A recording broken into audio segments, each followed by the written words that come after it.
कि आप मुसलमानों की भीड़ में शामिल हो या ना हो, लेकिन अगर आपका अकीदा यहां है तो जन्नत आपको भी मिलेगी।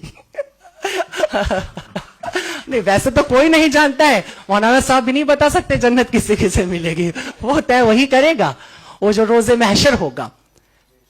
पैगंबर साहब की जिंदगी की 3 बातें बड़ी खूबसूरत हैं और बड़ी कीमती हैं, जिसे पूरी दुनिया, जिससे मुझे लगता है मुतासिर होती है। उसमें पहली मैंने कह दिया कि ईश्वर में अगाध निष्ठा, ईश्वर के अतिरिक्त कुछ भी नहीं है। ये पहली बात है जो उनके कैरेक्टर से हमने सीखी है और पूरी दुनिया को सीखना चाहिए, सीखती है।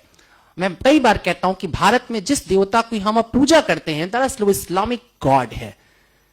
उस ईश्वर को भी कहीं ना कहीं से हमने इस्लाम से सीखा है। वो गॉड वैदिक नहीं है। अभी कुछ अलग है, हम मूर्तियां बना के रखते हैं, बात अलग है, लेकिन वो मूर्तियां कुछ ऐसे से हजी कहता है, यहां तो हर घर में एक काबा होता है। हम उसी तरह से अब दुनिया को देख रहे हैं।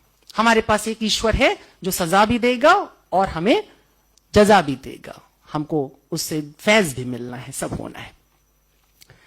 तो एक चीज है ईश्वर के प्रति 100% आस्था, और दूसरी बात जो उनसे सीखने जैसी है, मुझे लगता है कि अरब की उस जिस जगह की अभी आप चर्चा कर, बहुत अच्छी बात थी कि आपने सबसे पहले औरतों की दुर्दशा पे बात की थी। मैंने इस बात को कई बार कहा है कि यूं तो मेरा शादी ब्याह से सख्त विरोध है, मुझे लगता है ये दुनिया की सबसे ही बकवास परंपरा है, इसे खत्म हो जाना चाहिए। लेकिन फिर भी अगर कभी मेरा दिमाग फिर जाए और मुझे सचमुच शादी ब्याह करने की नौबत आ जाए, तो मैं हमेशा निकाह चुनूंगा, क्योंकि बड़ा खूबसूरत है। हिंदू क्या बड़ा झमेला है, वो एक साथ घुमा देते हैं आंख के चारों तरफ, 7 जन्म के लिए एक आदमी के साथ आपको बांध देते हैं, बड़ी मुसीबत है, छूट नहीं सकते। जहन्नुम हो जाए जिंदगी, लेकिन रहना वही है तुमको। ईसाई लोग भी हाथ पकड़ कहते टिल डेथ, मरने तक हम साथ साथ रहेंगे। देखो ये सुनने में बड़ा अच्छा लगता है, जीने में बड़ा मुश्किल है। कई बार एकदम से मन बदल जाता है। उदय जी एकदम चाव से सुन रहे हैं इस बात को। लेकिन ऐसा है, पर इस्लाम बड़ा क्लियर है, और उसके क्लियर होने की वजह थी, बहुत जरूरी था, क्योंकि औरतों की स्थिति बहुत खराब थी। तो सबसे पहले औरतों के हक में जो बात होती है वो हमको 1450 साल की रवायत के, आज के समय से मत सोचो, उस जमाने के मॉडर्निज्म पे जाओ, उस जमाने के मॉडर्न थॉट के ऊपर जाओ कि किस तरीके से पैगंबर साहब ने औरतों को उनका हक दिया और कहा कि नहीं, शादी होगी तो औरत तय करेगी। तय करेगी माने वो कबूल है बोलेगी तो कबूल, नहीं बोलेगी तो नहीं। और अगर कबूल है वो कहती है, तो ये भी वो तय करेगी कि ये कितनी इंश्योर्ड होने वाली है शादी। वो मेहर की जो रकम, अभी तो सुनते कई जगहों पे 750 रुपए में निपट जाता है, और वो भी पहले ही दिन माफ करा लिया जाता है। देखो ये सब चलता रहता है ना, इसीलिए हमें मजबूरी में बात करना पड़ रहा है। किरदार रसूल अल्लाह, उन्होंने चाहा कि औरत अपने हक को तय करे, वो कहे कि मेरे को इतना इंश्योर करो कि यदि कल तुम्हारा मन फिर जाएगा, कल तुम किसी और औरत पर तुम्हारी लालसा जाग जाएगी और तुम मुझे छोड़ करके जाओगे, तो कम से कम मेरे जीवन के लिए, मेरे सुकून के लिए इतनी व्यवस्था रहनी चाहिए। ये नियम आता है, और ये बहुत बड़ी बात थी।